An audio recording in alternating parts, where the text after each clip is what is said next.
Good morning mga geng. Ang ato kong duty is as a cleaner. Pila ni na ka suwan mga geng nga wala din yun ako na mga liling area tungod kay tugnaw.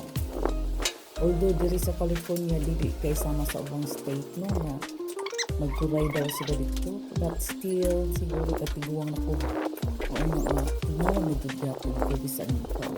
Hindi sila nga ang California nindot kayo weather.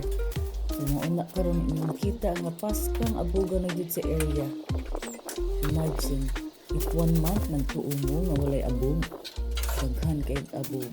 Nalina og panahon nga tinghangin diri kanang tawag nila nga Santa Ana wind. Grabe jud kay abog. So ngayon na lang gani kaya ang abog dili kay sa makasulod sa balay nga ara sa gawas. Pero luis kayo ang palibot kundi nila ma-maintain ang kalimpo. Kita niyo nga mga lipat kaabog ka pagkahugawa.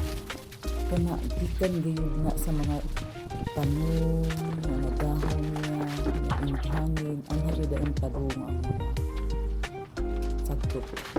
Ano mga gin? Pagbitlay kang si ma'am.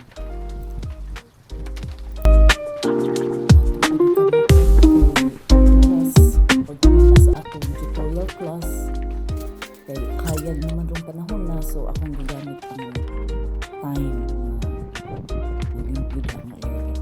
Kay linggo kayo ang place na dili na itang siya makita ang masunod. So mauna mga gin, salamat, follow and share.